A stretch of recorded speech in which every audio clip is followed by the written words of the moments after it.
আজকে আপনাদের দেখাবো প্রায় এক হপ্তার বৃষ্টিতে আমাদের ছাদে কী কী চেঞ্জেস হয়েছে। আমাদের কলকাতায় প্রায় এক সপ্তাহ হচ্ছে খুব ভালোই বৃষ্টি হচ্ছে। তার মধ্যে কী কী চেঞ্জেস হয়েছে, অনেক প্ল্যান্ট খারাপও হয়েছে আর অনেক প্ল্যান্টের খুব ভালো গ্রোথও নিয়েছে। Hi everyone, I am Mejbaul and welcome to my vlog. তো শুরু এই পুঁই শাকটা দিয়ে করছি। এই পুঁই শাকটা লাগাবার প্রায় 2-2.5 মাস পর্যন্ত কোনো গ্রোথ নেয়নি।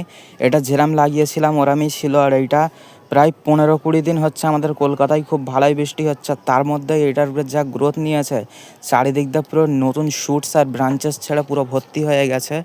আর পাতাও খুব বড় বড়, পাতার সাইজগুলো দেখো আমার হাতের থেকেও বড়। পাতাগুলো খুব হেলদি অ্যান্ড চকচকে পাতা। আর এইদিকে রয়েছে বোগানভেলিয়া। এই বোগানভেলিয়াটা আমি বর্ষারে গিয়ে প্রুন করেছিলাম, আর এর জন্য পুরো নিচাই কম্পোস্ট বি এনে রেডি আছে। খালি বৃষ্টি হচ্ছে ওই জন্য আমি মাটি শুকাতে পারিনি আর লাগাতে পারিনি। কিন্তু এই বোগানভেলিয়াটাকে আমি প্রুন করার পর কোনো নতুন ব্রাঞ্চেস বার হয়নি। আর এই পাতাগুলো কিরম কুঁকড়ে কুঁকড়ে গেছে। তো এই বোগানভেলিয়ার হালাত তো খুব ভালো না, একে রিপোর্ট করে তারপরে দেখতে হবে। এইখানে তুলসী রয়েছে, বোগানভেলিয়ার পটেই উঠে পড়েছে, এটাকেও রিপোর্ট করতে হবে। আর এইখানে রয়েছে এক্সক্লুসিভ রেড বানানা, যেটা কি কিছুদিন আগেই আনা, যার নতুন পাতাও খুলেছে, যেটা একটু পুড়ে গেছে কিন্তু এর পরের বার থেকে ভালোই আশা করছি, ভালোই হবে। আর এইখানে রয়েছে আমার কাটিং থেকে তৈরি করা একটা বোগানভেলিয়া, যেটা কি দুটো ছিল। একটা আমি নিচে মেন গেটের কাছে লাগিয়েছি আর একটা এইখানে আছে। এইখানে রয়েছে কারি পাত্তা।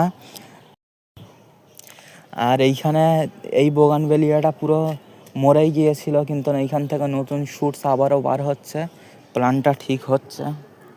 এইখানে রয়েছে গন্ধরাজ। এটা লেবু না, এটা গন্ধরাজ ফুল।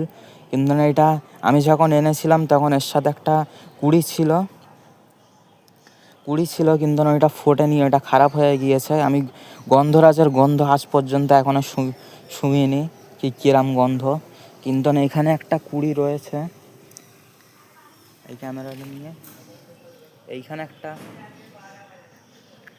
এইখানে একটা কুড়ি রয়েছে, যেটা কি একটাই বার হয়েছে, দেখা যাক এটা ফোটে কিনা। আর এইখানে সেই শীতের মারিগোল্ড, সেটা শীত থেকে এখন ভালোই হচ্ছে। এটা শীতেরই গাছের সিডস পড়ে এত বড় হয়েছে। কালকের ঝড়েতে এটা পড়ে গিয়েছিল, সকালে আমি তুলে বাঁধলাম। আর এইখানে রয়েছে আলামান্ডা, এইটাও প্রায় 2 মাস হচ্ছে নিয়ে এসেছি। আর এই আলামান্ডাওটা খুব ভালো গ্রোথ নিচ্ছে, এখানে পুরো কুড়িতে ভর্তি আছে। আর এই স্ট্রবেরিটা যেটা আপনাদের দেখিয়েছিলাম যে পুরো একদম পাতা ফাতা কিচ্ছু ছিল না, কিন্তু এখন পুরো পাতাতে ভরে গেছে। আর আশা করছি কিছুদিনের মধ্যে নতুন রানারও ছাড়বে। আর এইখানে একজোড়া মানে রঙ্গন, এটা ইয়েলো কালারের রঙ্গন রয়েছে, যেটারও খুবই ভালো গ্রোথ আছে আর কুড়িটা পুরো ভরে আছে। আর এইখানে রয়েছে একটা জবা, এটা হাইব্রিড জবা, এটা নর্মাল জবা না। এর ফুলের ক্লিপ বি আমার কাছে আছে, এর সাথে অ্যাটাচ করে দেবো। আর এইখানে তো সব অ্যালোভেরা হচ্ছে। এইখানে আগের বছরের চন্দ্রমল্লিকা আছে। আর এইখানে একটা লঙ্কার গাছ আছে, যেটা কি এখন আমার কাছে মাটি রেডি আছে, এখনই আমি রিপোর্ট করব, কারণ এই ডিসপোজেবল গ্লাসে আছে। আর এর ওপরে শ্যাওলা জমা, পুরো গাছটা খারাপ হয়ে যাচ্ছে। গাছটা খুব হেলদি ছিল, এই কদিনের মধ্যেই খারাপ হয়ে গেছে।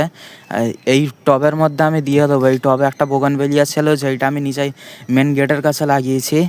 আর এইখানে একটা অপরাজিতা সিডস অনেক দিন আগে লাগিয়েছিলাম, যেটা জার্মিনেট হয়নি, কিন্তু এতদিন পর এইটা বৃষ্টির পানি পড়ে এতদিন পর জার্মিনেট হয়েছে। আর ওইখানে রয়েছে আগের বছরের আমার ক্রাইস্যান্থেমাম, যেটা কি খুব ভালোই হচ্ছে। এটা দিয়ে কাটিং দিয়ে নতুন চারা তৈরি করতে হবে। আর এইখানে রয়েছে অ্যামারেলিস লিলি, যেটা কি কদিন আগেই নিয়ে এসেছিলাম, যার কি নতুন পাতাবি বার হচ্ছে। এটা তো এবছরে হবে না, এবছরে বাল্ব বড় করি আমি, আগের বছরে ফুল নেব। তো যেগুলো বৃষ্টির মধ্যে সব ভালো গ্রোথ নিয়েছে সেগুলো দেখানো হয়ে গেছে। কিন্তু এইখানে আমার বার্ডস ব্রিডিং ফার্মের ভিতরে কিছু ব্যাড নিউজ বি রয়েছে। যেমন এখানে আমি এখন সেট করে রেখে দিয়েছি কিছু হাইব্রিড ভিনগা ছিল, যেগুলো কি খুবই সেন্সিটিভ হয় আর বৃষ্টির জল পড়লে খারাপ হয়ে যায়। তো এর ডগার গোড়া দুটাই পোস্তে চালু করেছিল, তো এইগুলোকে আমি শেডের নিচেই রেখেছি। প্লান্ট হেলদি আছে, কিন্তু কিছু ব্রাঞ্চেস পোস্তে চালু করেছিল, এই জন্য আমি সেট করে রেখে দিয়েছি। আর নিচে দুটো কাটিং থেকে রেডি করার এই কালারের ভিনকা আছে, সেটা আমার মোস্ট ফেভারিট কালার এখন প্লান্টসের মধ্যে।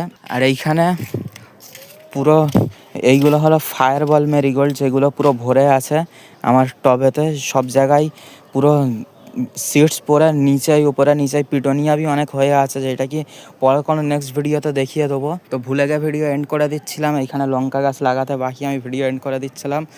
তো যখন লঙ্কা গাছ লাগাবো আমার হাতে মাইক থাকবে না, ওই জন্য আমি ভয়েস ওভার করতে পারবো না, কিন্তু তারাই গিয়ে বলে দিচ্ছি আমার মাটি আগেতে রেডি আছে, যেটা কি আমি বোগানভেলিয়ার কাটিং লাগিয়েছিলাম, ওইটার ভিডিও হিন্দি ল্যাঙ্গুয়েজে অ্যাভেলেবেল আছে আমার চ্যানেলে। কিন্তু এখন আমি ওই মিডিয়াতেই এইটা বসাবো, যেটা কি 1:1 রেশিও আছে। ওয়ান পার্ট আছে বালি, এক পার্ট আছে কোকোপিট, এক পার্ট আছে ভার্মি কম্পোস্ট, আর এক পার্ট আছে মাটি, যেটা কি আমি এখন টেম্পোরারি এইটি লাগিয়ে দিচ্ছি, কারণ ওইটি খারাপ হয়ে যাচ্ছে, তো এটাকে লাগিয়ে নিই। তাও লাগানো হয়ে গেছে, আমার আর কোনো কাজ নেই, এইখানেই আমি ভিডিও এন্ড করে দিচ্ছি। তো আজকের জন্য এইটুকুই, আবারও দেখা হবে কোনো পরবর্তী নেক্সট ভিডিওতে। টাটা।